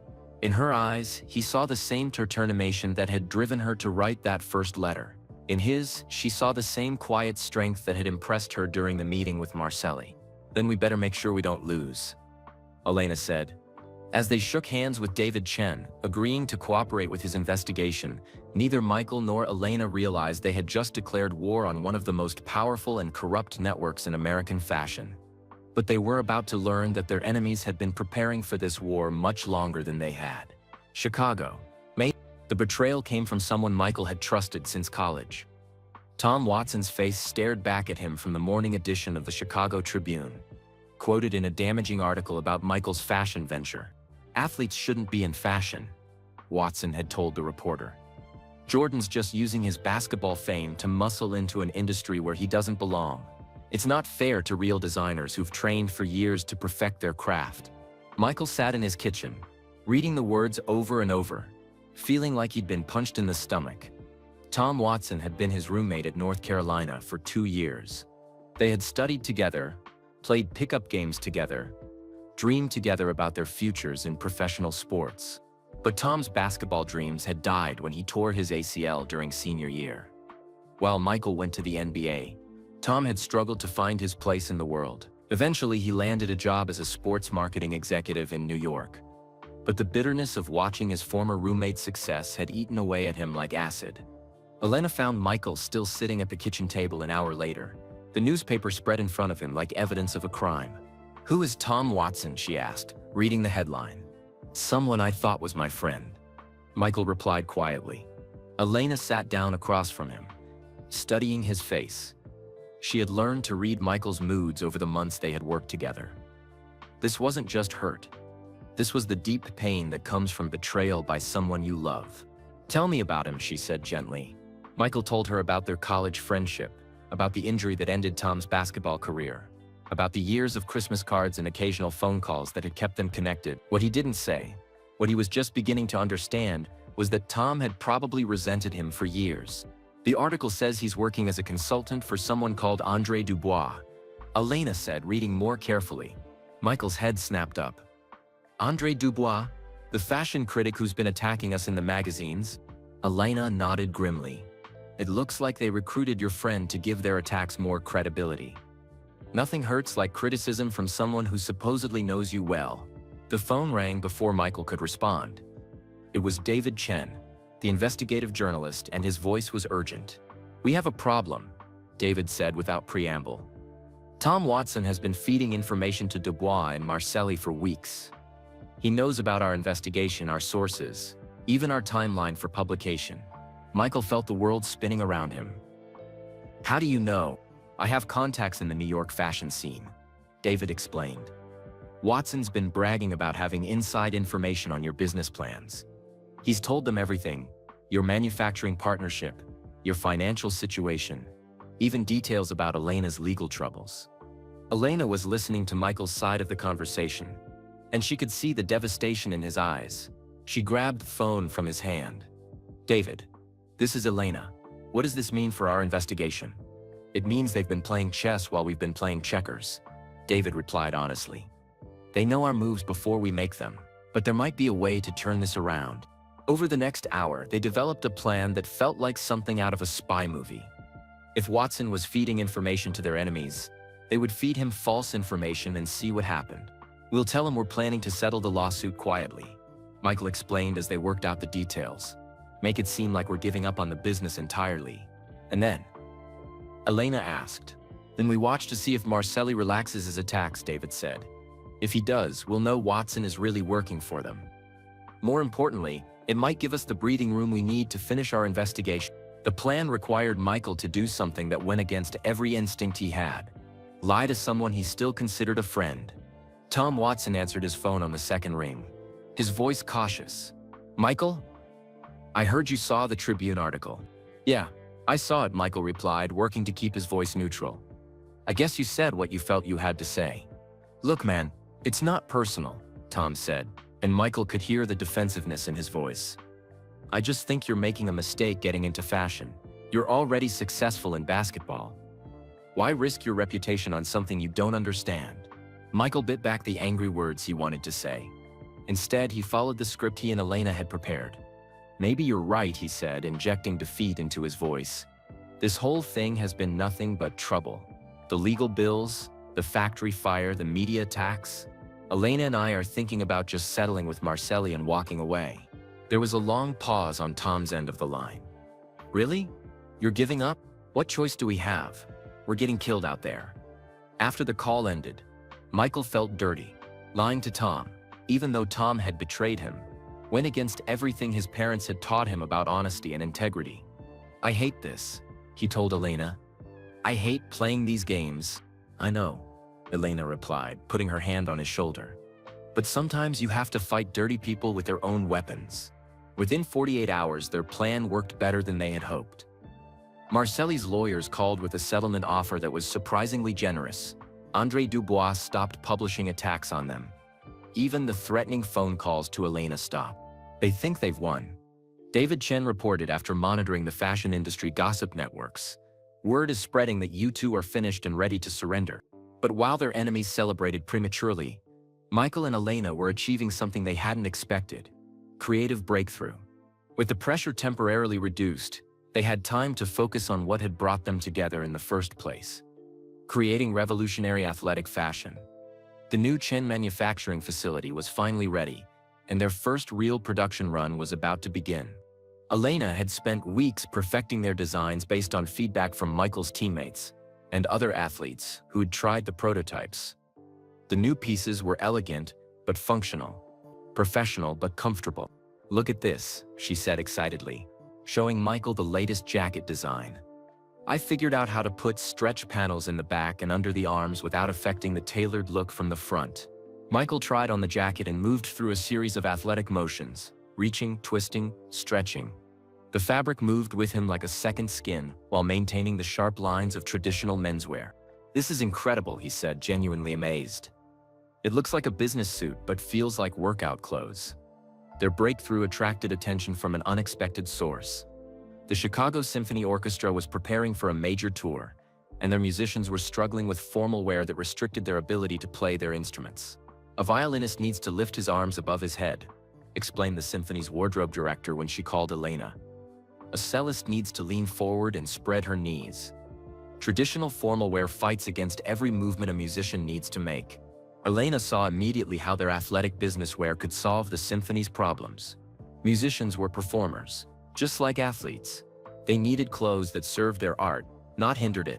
We could design formal wear that looks traditional but moves like athletic clothing, Elena explained to Michael. Concert wear that actually helps musicians perform better. Working with the symphony musicians became a laboratory for their designs. They learned about the precise movements required for different instruments, the importance of breathable fabrics during long performances, the need for clothes that looked formal under stage lights but allowed complete freedom of movement. The collaboration produced something extraordinary, formal wear that was both more elegant and more functional than anything previously available. When photos of the Chicago Symphony in their revolutionary concert attire appeared in newspapers, the fashion world took notice. Jordan and Vasquez have achieved something remarkable, wrote the fashion critic for the Chicago Sun-Times. They've created formal wear that serves the wearer instead of constraining them. This could change how we think about professional clothing entirely. The Symphony Commission generated orders from other performing arts organizations. Opera singers wanted gowns that allowed them to breathe properly while hitting high notes. Ballet companies needed formal wear for fundraising events that didn't restrict dancers' natural movement. But success brought new scrutiny. Tom Watson called Michael again, his voice suspicious. "I'm hearing rumors that you're not really settling with Marcelli," he said, "that you're still working on designs." Michael had prepared for this moment. "The symphony thing? That's just a one-time project to pay some bills. We're still planning to settle the main lawsuit." He could hear the doubt in Tom's voice, but Watson seemed to accept the explanation. What Tom didn't know was that David Chen was about to publish his exposé of Marcelli's fraud. All the evidence Elena had discovered, combined with David's 2-year investigation, was about to appear on the front page of the Chicago Tribune's Sunday edition. "Are you ready for what happens next?" David asked Michael and Elena during their final planning meeting. "Once this story breaks, there's no going back. They'll throw everything they have at you." Elena thought about her grandmother, who had faced discrimination and hardship but never gave up her dignity. "My grandmother used to say that the truth doesn't ask permission to be the truth. It just is." Michael nodded, thinking about all the young designers whose careers had been destroyed by Marcelli's fraud. All the customers who had been lied to about where their expensive clothes were really made. "We're ready," he said firmly. But even as they prepared for the public revelation of Marcelli's crimes, none of them realized that their enemies had one more devastating weapon they hadn't used yet. Tom Watson's betrayal was just the beginning. The real attack was about to come from a direction they never saw coming. Chicago. June. Elena collapsed during what should have been the happiest moment of their partnership. They were putting the finishing touches on their biggest order yet, 50 custom suits for the Chicago Symphony's European tour, when she suddenly grabbed her chest and fell to her knees in the design studio. "Elena!" Michael shouted, rushing to her side. Her face was pale and she was struggling to breathe. "Can't catch my breath," she gasped. Her hand pressed against her heart. The ambulance arrived within minutes, but the ride to Northwestern Memorial Hospital felt like hours. Michael held Elena's hand as paramedics checked her vital signs and asked questions about her medical history. "Has she been under stress lately?" one paramedic asked. Michael almost laughed despite his terror. Stress? They had been living under constant threat for months. Legal battles, arson, betrayal, death threats. If stress could kill someone, they should both be dead by now. At the hospital, Dr. Patricia Williams delivered news that changed everything. Elena had a serious heart condition, probably caused by years of overwork and chronic stress. The irregular heartbeat could be treated, but she would need immediate surgery, followed by months of careful recovery. The physical demands of running a business could be dangerous for her right now, Dr. Williams explained to Michael in the hospital waiting room. Her heart needs time to heal. Michael sat in the uncomfortable plastic chair, staring at his hands. Elena was more than his business partner. She was the creative genius behind everything they had built. Her designs, her technical knowledge, her understanding of fabric and construction. How could they continue without her? But more than that, Elena had become like a sister to him. The thought of losing her made him feel sick to his stomach. When Elena woke up after the surgery, she was connected to monitors and IV lines. But her eyes were alert and determined. "How long?" she asked, her voice weak but clear. "How long what?" Michael replied, pulling his chair closer to her bed. "How long before I can get back to work?" Michael felt tears threatening. Even lying in a hospital bed after heart surgery, Elena was worried about their business. "The doctor says you need at least 3 months of rest," he said gently. "Maybe longer." Elena's face crumpled. "Michael, we can't stop now. The symphony order, the new factory, all the people depending on us." "Hey," Michael said, taking her hand carefully. "You taught me everything I know about design. I can handle things while you recover. But the technical details, the pattern making, the quality control, I'll learn," Michael said firmly. "You've been teaching me for months. I'm not the same guy who didn't know polyester from cotton anymore." Elena looked at him through eyes bright with unshed tears. "What if I can't come back the same? What if my hands shake or I can't concentrate like before? Then we'll figure it out together," Michael replied. "But right now, your only job is to get better." While Elena recovered, Michael faced the biggest test of his business skills yet.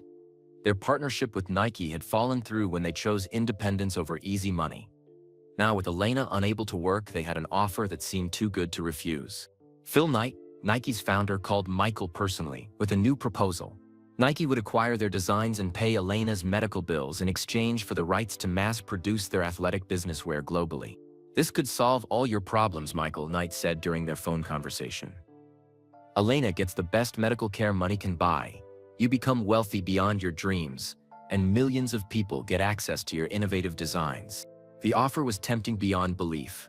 Elena's medical bills were mounting quickly, and good insurance only covered so much. The stress of running the business alone while worrying about her health was wearing Michael down. But there was a catch that made Michael's stomach turn. Nike wanted to manufacture everything overseas using the same cheap labor practices that companies like Marcelli used. All their promises to American workers like Robert Chen and his employees would be broken. "What about our commitment to domestic manufacturing?" Michael asked. "Michael, be realistic," Knight replied. "You can reach a few hundred customers with expensive American-made clothes, or you can reach millions with affordable international production. Which makes more sense?" The decision became even more complicated when Robert Chen visited Elena in the hospital. The factory owner looked older and more tired than Michael had ever seen him. "I want you to know," Robert said quietly, "that if you need to make a deal with Nike or anyone else to pay for Elena's care, I understand completely. Business is business, but family comes first." Michael appreciated Robert's understanding, but it made the choice harder, not easier. How could he abandon the man who had risked everything to support their dream? The pressure intensified when Tom Watson called with what he claimed was inside information. "Mike, I heard about Elena's condition," Tom said, his voice artificially sympathetic. "I know we've had our differences, but I want to help. Andre Dubois has connections with the best cardiac specialists in Europe. If you're willing to work with us." Michael felt sick listening to his former friend try to exploit Elena's illness for business advantage. "What would working with you involve, Tom?" "Just drop the investigation into Marcelli's business practices. Focus on Elena's recovery and your basketball career. Leave the fashion industry to people who understand it. And in exchange, Elena gets the best medical care in the world, and you two can walk away from this mess with your reputations intact." Michael hung up without answering, but Tom's words echoed in his mind. Was he being selfish by continuing to fight when Elena's health was at stake? The answer came from Elena herself when Michael visited her the next evening. She was sitting up in bed, looking stronger than she had since the surgery. "I've been thinking about something," she said without preamble. "Remember why we started this? To prove that athletes could be fashionable." Michael replied. "Deeper than that," Elena said, shaking her head. "We started this because we were tired of being told we weren't good enough. Tired of people like Marcelli deciding who deserves respect and who doesn't."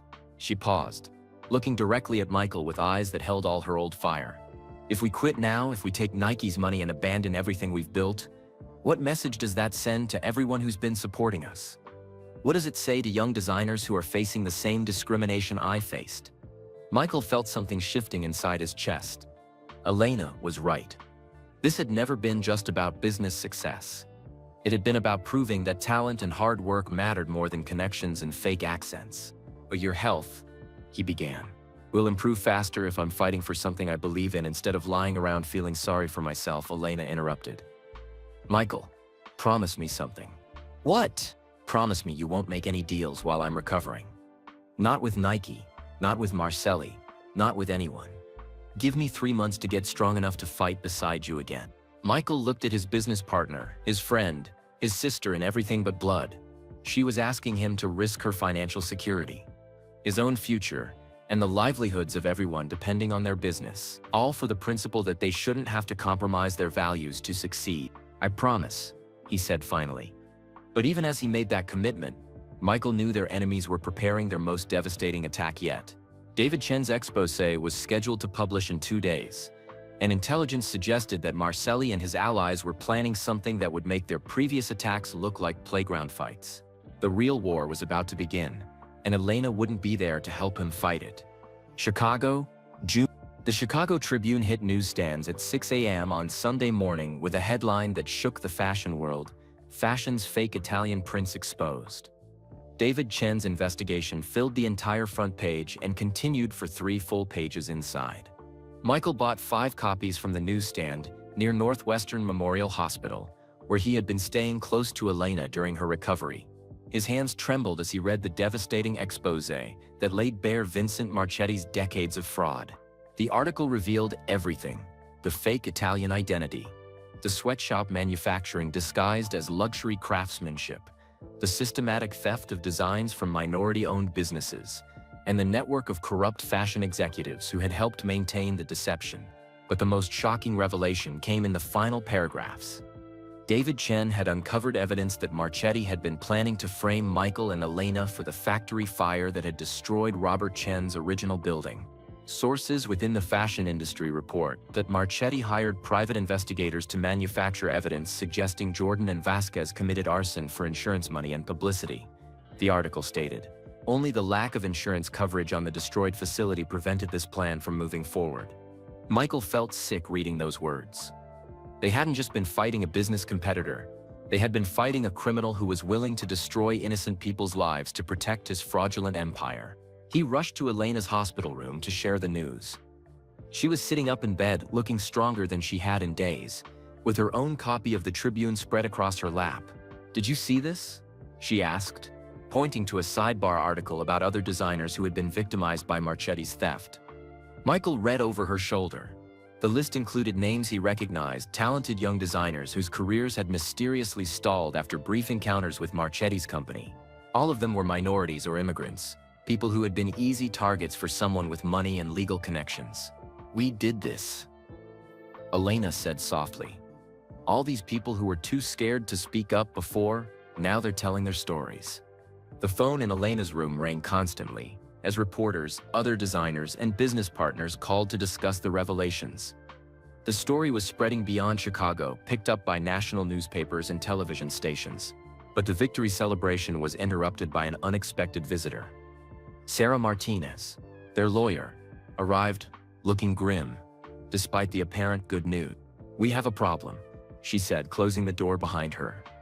Marchetti's legal team filed an emergency motion this morning claiming the Tribune article is based on stolen documents and asking for an injunction to stop further publication. "Can they do that?" Michael asked. "They can try," Sarah replied. "But there's something else. They're also claiming that Elena obtained confidential information illegally when she worked for Marchetti, even though it was only for a week." Elena struggled to sit up straighter. "That's ridiculous. I never stole anything." "I know," Sarah said gently. "But they have a judge who's willing to hear their motion tomorrow morning. If they succeed, they could get an order preventing any media outlet from reporting on the investigation." Michael felt the familiar anger building in his chest. Even when caught red-handed, Marchetti was trying to use the legal system to silence his victims. "What do we need to do?" he asked.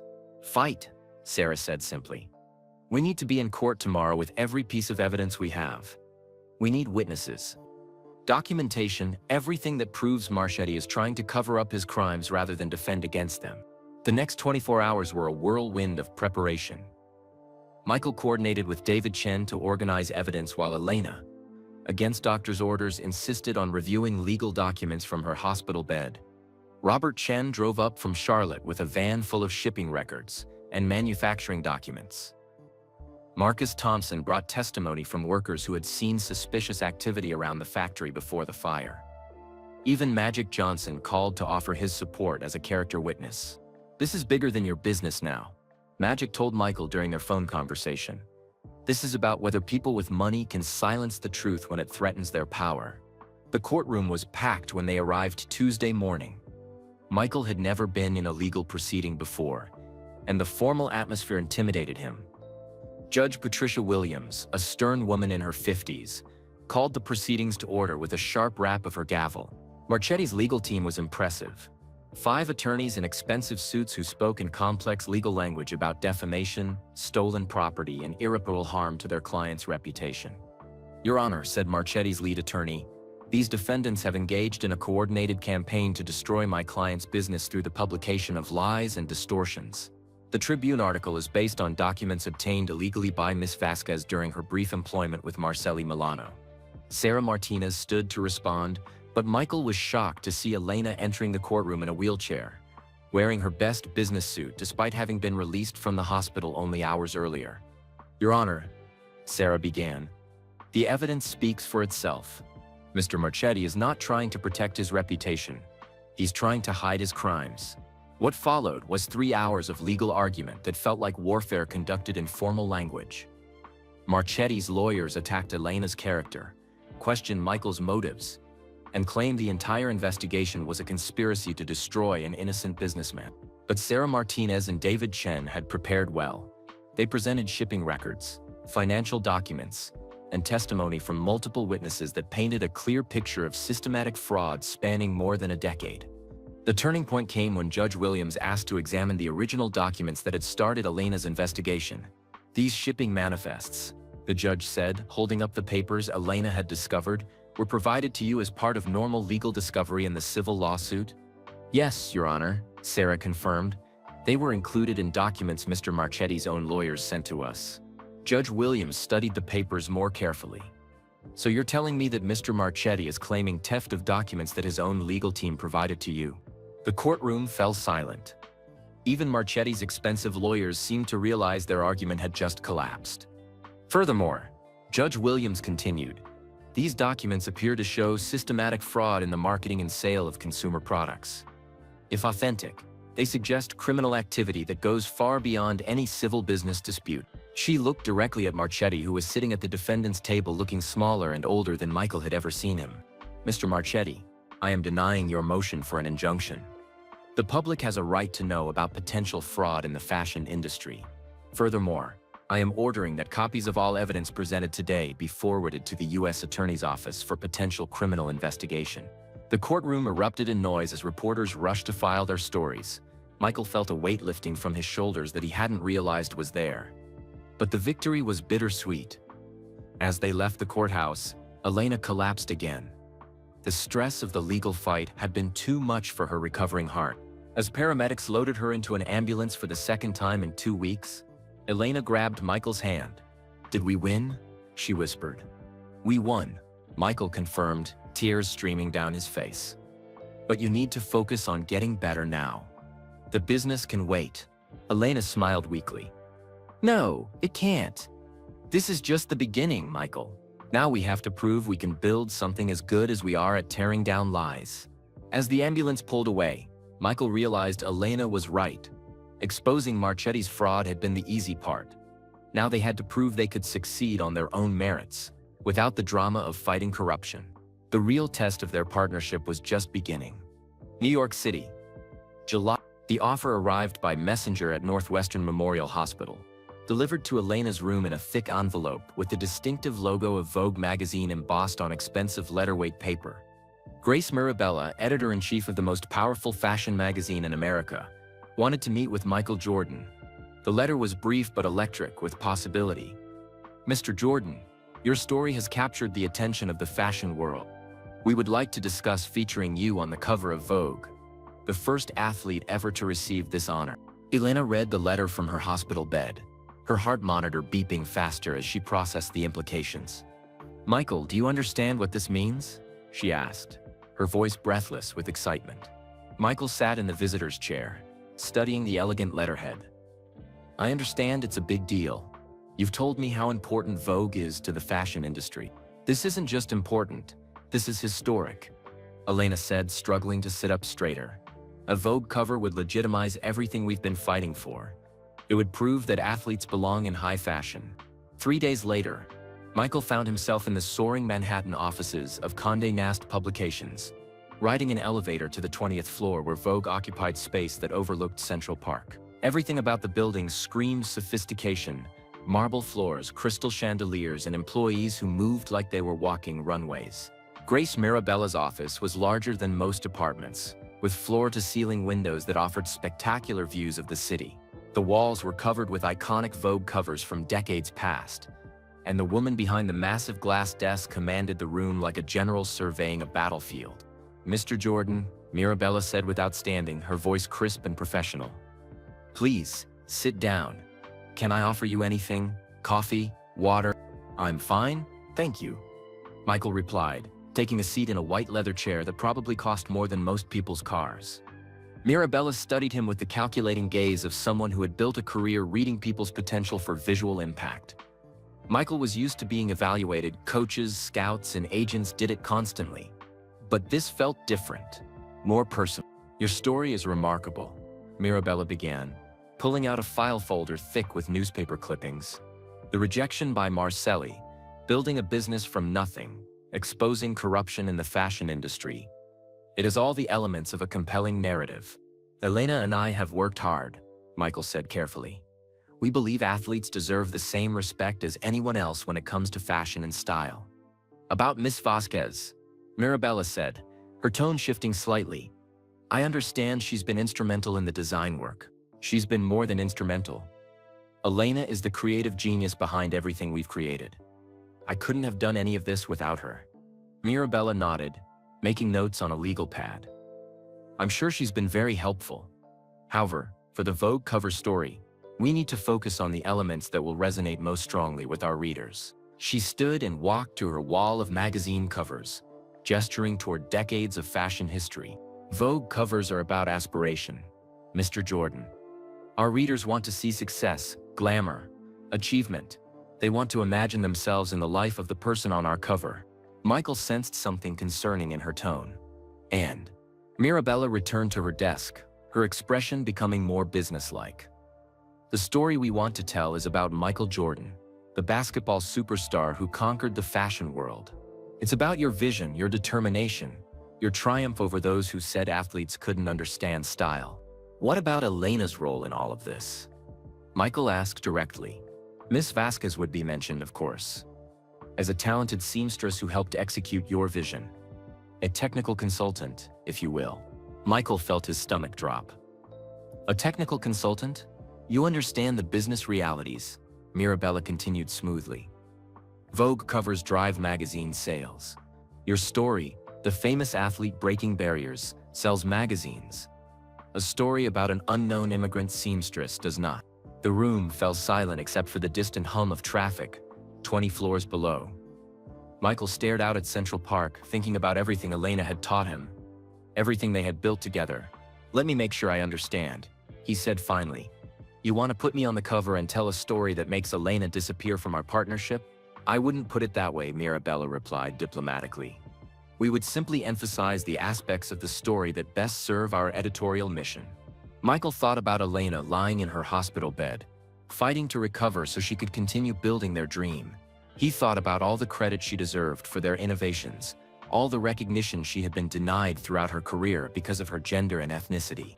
What if I said no, he asked. What if I insisted that any story about our business had to give Elena equal credit? Mirabella's expression hardened slightly. Mr. Jordan, this is Vogue. We don't negotiate editorial content with our subjects. We're offering you something that most people in fashion would kill for, the validation that comes with a Vogue cover. And if I don't accept your terms, then you walk away from the most important fashion magazine in the world. And frankly, I don't think you're in a position to be making those kinds of demands. Michael felt anger building in his chest, but it was different from the rage he had felt toward Marchetti. This was disappointment mixed with determination. You're right about one thing, he said, standing up from his chair. I'm not in a position to make demands. But I am in a position to make choices. Mirabella looked surprised. Excuse me? Elena and I succeed together or not at all? If Vogue isn't interested in telling the true story of our partnership, then we'll find someone who is. Mr. Jordan, do you understand what you're giving up? This is Vogue. This kind of opportunity doesn't come around twice. Michael walked toward the door, then stopped, and turned back to face her. Ms. Mirabella, do you understand what you're giving up? The chance to be the magazine that recognized revolutionary talent when it mattered. The elevator ride down to the street level felt like descending from a cloud. Michael had just turned down the biggest opportunity of his fashion career, and he wasn't sure if he was brave or stupid. But when he called Elena from a payphone outside the Condé Nast building and told her what had happened, her reaction made everything clear. You did the right thing, she said, her voice strong despite her physical weakness. We've come too far to compromise our principles now. But Elena, this was Vogue. This could have changed everything for us. It would have changed everything, she agreed. It would have made us into something we're not. Something we never wanted to be. Within hours of Michael's rejection becoming known in fashion circles, other opportunities began emerging. Ebony magazine called with an offer for a cover story celebrating minority entrepreneurship.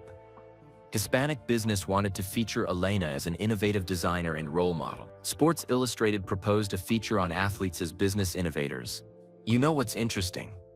Elena said during one of Michael's hospital visits, as they reviewed the various offers, these magazines want to tell our real story. They're not asking us to hide who we are or pretend our partnership is something different than it is. Most surprisingly, the rejection created international interest. A documentary filmmaker from England wanted to follow their story. A Japanese business magazine requested an interview about their manufacturing philosophy. French fashion journalists were curious about their approach to athletic formal wear. It's like turning down Vogue gave us more credibility, not less, Michael observed. Sometimes the most powerful thing you can do is say no to power, Elena replied. It shows you have something stronger than what they're offering. But their moment of satisfaction was interrupted by disturbing news. Tom Watson called Michael with information that changed the entire landscape of their conflict. "Mike, you need to know something," Tom said, his voice unusually serious. "Marchetti's been arrested, but his network is bigger than anyone realized. There are people in major corporations, fashion houses, even government agencies who have been part of his fraud scheme." "What does that mean for us?" Michael asked. "It means some very powerful people are going to lose a lot of money and face criminal charges because of what you and Elena uncovered. And they're not going to go down quietly." Michael felt a chill run down his spine. "Are you saying we're still in danger?" "I'm saying the fight isn't over," Tom replied. "These people have resources and connections you can't imagine. And they're desperate." As if to confirm Tom's warning, Michael received a phone call that evening that made his blood run cold. The voice was different from previous threats, calmer, more professional, infinitely more frightening. "Mr. Jordan, you've caused some very important people a great deal of trouble. Perhaps it's time to consider a more permanent solution to this problem." The line went dead, leaving Michael staring at the phone in his apartment, wondering if they had won their war only to discover they had been fighting the wrong enemy all along. Chicago, September. The unexpected offer came from someone Michael had never heard of, but who would change their lives forever. Fatih Merida, the legendary founder of Sony Corporation, was in Chicago for a technology conference when he read about their story in Business Week magazine. The meeting took place in a quiet conference room at the Drake Hotel, with Merida's translator sitting beside the soft-spoken Japanese businessman who had revolutionized consumer electronics around the world. "I am impressed by your commitment to principles over profit," Merida said through his translator, his kind eyes studying both Michael and Elena, who had insisted on attending despite her doctor's concerns. Elena, still pale from her recent hospital stays, but determined to be present for this crucial meeting, leaned forward with interest. "Thank you, Mr. Merida. That means a great deal coming from someone who built Sony." Merida smiled and spoke directly to Elena in careful English. "When I started Sony, people said Japanese products were cheap copies. We proved them wrong by focusing on quality and innovation, not shortcuts and deception." Michael understood immediately why Merida had sought them out. Like them, he had faced discrimination and doubt when entering an established industry. Like them, he had chosen the difficult path of building something authentic rather than taking easy shortcuts. "What we propose is partnership," Merida continued, switching back to Japanese while his translator explained. "Sony's technology combined with your understanding of athletic performance. We create smart clothing, garments that monitor health, regulate temperature, enhance athletic performance." The vision was breathtaking. Clothing embedded with tiny sensors that could track heart rate during business meetings. Fabrics that adjusted their insulation based on weather conditions. Professional wear that actually helped athletes perform better in all aspects of their lives. "The future of fashion is not just appearance," Merida said. "It is function integrated with technology. You understand athlete needs better than traditional fashion designers." But Elena, ever cautious after their experiences with corporate offers, asked the crucial question: "What about our commitment to ethical manufacturing and American workers?" Merida's face lit up with what Michael would later learn was his famous smile. Quality cannot be compromised for profit. This is why Sony succeeded when others failed. "We maintain your manufacturing standards. We keep Robert Chen's factory. We employ American workers." The partnership offer was everything they had dreamed of. Global reach, unlimited resources, cutting-edge technology, and complete respect for their ethical principles. But before they could celebrate, they received news that brought their long struggle full circle. Vincent Marchetti had been arrested by federal authorities at his fake Italian villa in the Hamptons. Charges were extensive: fraud, tax evasion, racketeering, and violation of import regulations. His entire fashion empire had collapsed overnight as customers demanded refunds and investors fled. But the most satisfying news came from Tom Watson, who called Michael with an unexpected confession. "Mike, I need to tell you something," Tom said, his voice heavy with shame. "I've been testifying for the FBI about Marchetti's network. He approached me 2 years ago, long before your fashion business started. He knew about our college friendship and recruited me to spy on you." Michael felt a mix of anger and sadness. "Why, Tom?"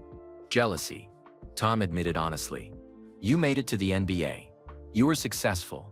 I was stuck in a dead-end job watching my former roommate become famous while I struggled to pay rent." There was a long pause before Tom continued. "But when I saw what Marchetti was really like, when I realized he was willing to burn down buildings and destroy innocent people's lives, I couldn't be part of it anymore." Tom's testimony had been crucial in building the federal case against Marchetti. More importantly, his cooperation had hazed the larger network of corruption that extended into fashion houses, import companies, and even government agencies. The FBI estimates that Marchetti's network defrauded customers out of over $50 million, Tom explained. "Your investigation didn't just catch one criminal. It brought down an entire system." As the legal drama concluded, Michael and Elena found themselves at the center of a media storm that celebrated their unlikely success story. Time magazine featured them on the cover as Innovators of the Year. The Wall Street Journal wrote about their business model as an example of ethical entrepreneurship. Harvard Business School requested permission to write a case study about their company. But the most meaningful recognition came from their own community. At a celebration held in the grand ballroom of the Palmer House Hotel, they were surrounded by everyone who had helped them succeed. Michael's parents, Elena's extended family, Robert Chen and his workers, Marcus Thompson, Sarah Martinez, David Chen, and dozens of small business owners who had supported their vision. Magic Johnson flew in from Los Angeles to speak at the celebration, his presence drawing national media attention to their story. What Michael and Elena proved, Magic told the packed ballroom, is that success isn't about connections or privilege. It's about talent, determination, and refusing to compromise your values when the pressure gets intense. Elena, looking healthier than she had in months, stood to address the crowd. Her voice was strong and clear as she spoke without notes.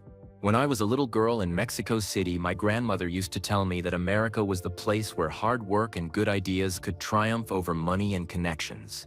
For a long time, I wondered if that was still true." She paused, looking out at the faces of everyone who had supported them through their darkest moments. "Tonight I know it is. We didn't just build a business. We proved that authentic talent and ethical principles can triumph over fraud and corruption." Michael followed Elena to the podium, feeling the weight of everything they had accomplished and overcome.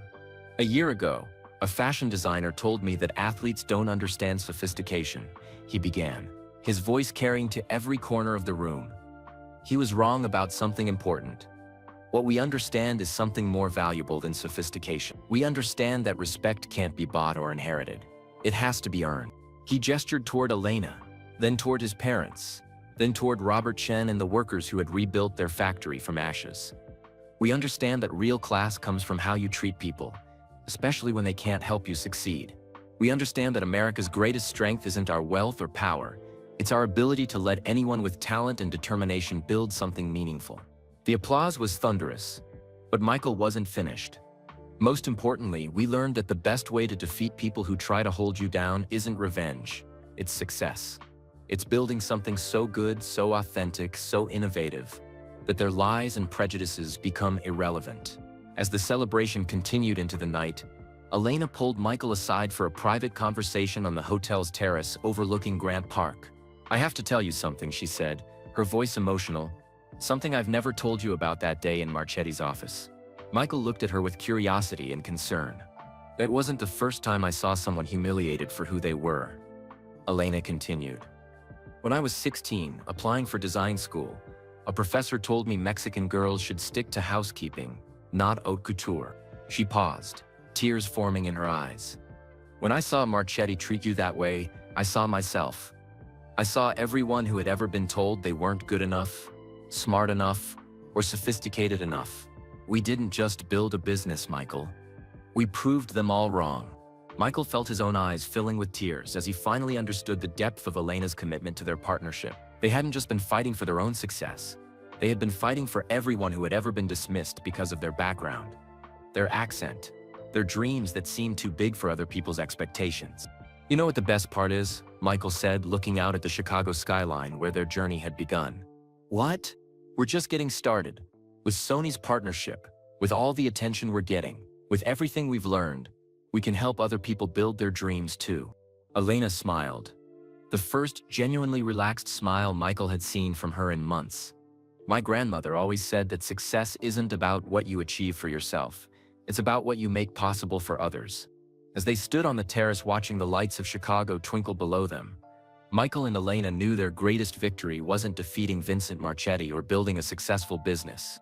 Their greatest victory was proving that in America, authentic talent and ethical principles could still triumph over fraud and prejudice. They had shown that two young people with more dreams than resources could change an entire industry by refusing to compromise their values. The boy who had been told he lacked sophistication and the girl who had been told to stick to housekeeping had become partners in revolutionizing fashion. But more than that, they had become proof that the American dream was still alive for anyone brave enough to fight for it. Their rejection by a fashion designer had indeed changed fashion forever. Not through revenge, but through the power of creating something genuinely better. That was the end of this incredible story of how Michael Jordan and Elena Vasquez turned rejection into revolution, proving that authentic talent and ethical principles can triumph over fraud and prejudice. Their journey from that humiliating meeting to global success shows us that sometimes the most powerful response to being told no isn't anger, it's excellence. We'd love to know where you're listening from. Drop a comment and let us know your city or country. If this story inspired you, please give this video a like and subscribe to our channel for more fascinating true stories about ordinary people who achieved extraordinary things through determination and integrity. And don't forget to share this video with your friends and family. Stories like this remind us that kindness, hard work, and refusing to compromise our values can still change the world. When we spread these stories, we spread hope and awareness that the American dream is alive for anyone brave enough to fight for it. Thank you for listening, and remember, your next no might just be the beginning of your greatest success story.